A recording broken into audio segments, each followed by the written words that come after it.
Hey guys, this is Dustin Seegers with SpondyX. It's good to have you back. I want to talk about the Big Five and the Big Three today, which are a corrective exercise functional maintenance program based upon Super Slow. What is Super Slow? Super Slow is a resistance exercise protocol developed by Ken Hutchins in the 1980s. It was originally developed to allow clients with severe osteoarthritis to participate in resistance exercise without joint symptom exacerbation or further destruction. Super Slow focuses on slow repetition cadence and time under load for one set per movement, usually done to momentary muscular failure in healthy clients. But in arthritic clients, especially whether osteoarthritic or inflammatory arthritis, we're going to go to momentary muscular fatigue. Repetition cadence recommendations, usually, in other words, the speed of the repetition, will usually range from 4 seconds concentric and 4 seconds eccentric to 10 seconds concentric and 10 seconds eccentric. So a 4 second up, 4 second down, or 4 second positive, 4 second negative. Time under load is generally recommended to be somewhere between 40 and 90 seconds to achieve adequate muscular stimulation to increase hypertrophy and or increase and maintain functional strength. So why the Big Five and the Big Three for spondyloarthritis clients? Well, super slow repetition style mitigates further joint destruction and joint pain provocation that's often associated with inflammatory arthritis and enthesitis.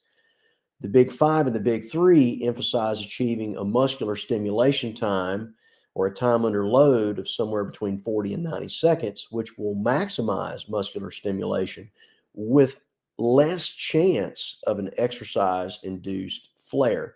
Now, a flare is an exacerbation of someone's rheumatic symptoms. And exercise induced flares can occur if people with rheumatic conditions or spondyloarthritis exercise too intensely or they exercise for too long. What we want to do is we want to have the Big Five and the Big Three as a means to emphasize equal muscular work around a joint so that we don't get further exacerbated postural deviations. And we also want to achieve sufficient stimulation to increase and maintain muscular strength. The Big Five and the Big Three are excellent for that because you have an equal push and pull and exercise, such as a level change for the lower extremity, which equally is designed to exercise the quadriceps and hamstrings to avoid furthering postural deviations that cause increased pain, such as forehead and rounded shoulders, that's associated with conditions like ankylosing spondylitis and psoriatic spondylitis. The Big Five and the Big Three are to be performed no more than twice weekly, which allows for sufficient recovery time. And in some cases, if the client is very strong, we will only perform those movements once a week or once every 7 days. The Big Five consists of the following: a horizontal press, such as a chest press or bench press, a horizontal pull, such as a compound row, dumbbell rows, and seated rows, vertical press, such as an overhead press, vertical pull, such as a lat pull down, chin ups, pull ups, and then a lower extremity level change, such as a leg press, squat, or deadlift. Any equipment that can provide a safe and smooth resistance is okay to use with the Big Five and the Big Three, such as quality resistance bands, such as those produced by Strencore, Nautilus machines, Medex machines, Cybex machines, or ARX machines. These are all excellent to use for this.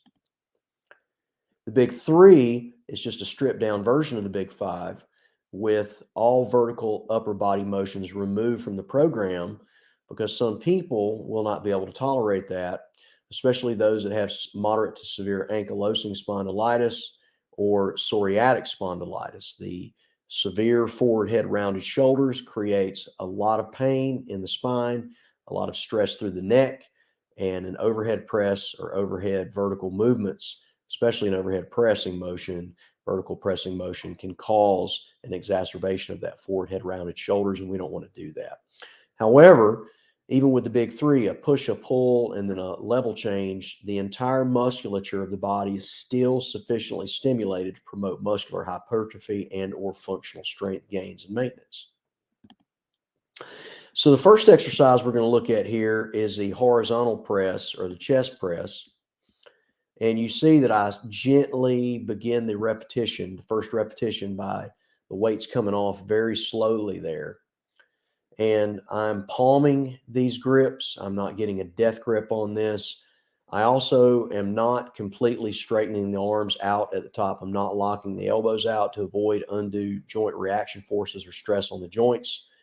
Turnaround time in the bottom is 0. There is no rest pause in the bottom and no rest pause in the top. Again, palming the handles there. And I also am keeping my neck relaxed, and I'm breathing freely. And I will use some pursed-lip breathing here at the end.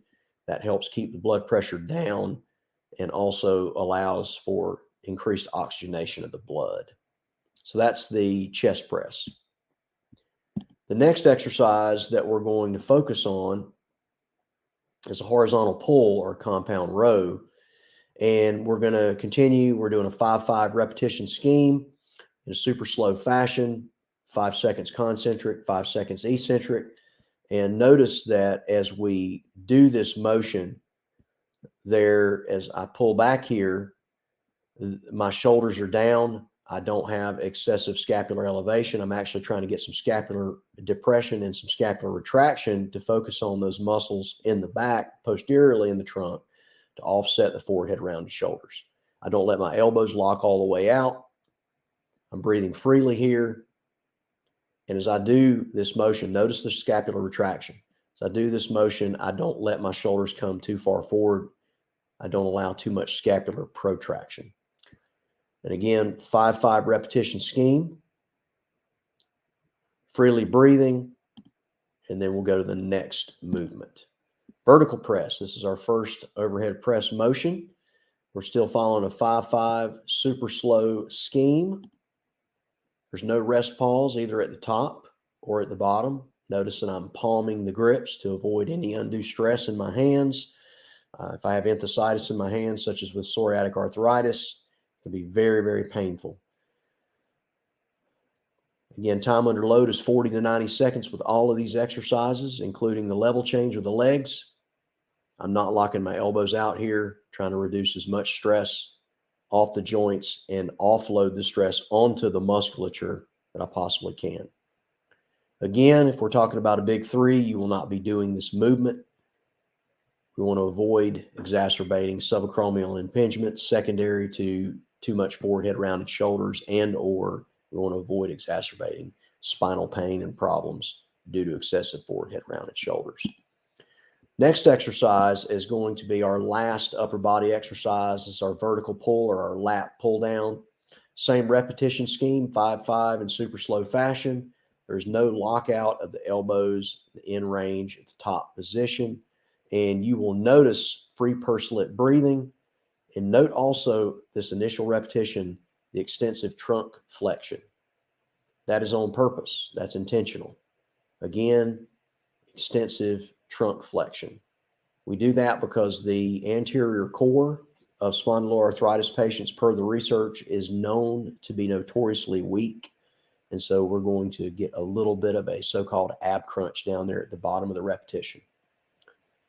Notice too, as we do this, so I come up to the top position, I'm not letting my elbows be locked out. I'm not allowing my shoulders to be completely locked out. So we maintain a little bit of glenohumeral extension. And we maintain a little bit of elbow flexion. Again, we're trying to offload the stress onto the musculature and not onto the joints. So the last exercise that we'll look at here is the lower extremity level change, and we're going to use a leg press. On this one, we're going to use a 4-4 repetition scheme because you have longer lever arms. There's no rest pause with this exercise. Again, we do not straighten the knees all the way out. We come down, we allow the weight stack to kiss just barely. Neck is relaxed, as is the head on the pad behind to avoid exercise-induced headache. We've got the same thing going on here with the hands. We're still palming with the hands at the hand grips. We're not gripping hard. No death grip here. Trying to avoid too much stress through the hands, as well as avoid Valsalva maneuver. Now, that is the leg press. Still going to be 40 to 90 seconds. And we talk about these exercises, we have to remember we want to do these exercises for the purpose of maintaining functional strength and promoting even some hypertrophy in people that have lost muscle mass from the disease. You need to make sure that your spondyloarthritis is very well medically managed. You need to probably achieve what doctors call minimal disease activity. And so you're going to need to clear Big Five and the Big Three with your rheumatologist and or your medical team. Thanks so much for watching. If you have any questions, feel free to contact me at spondyex.com. Have a great day.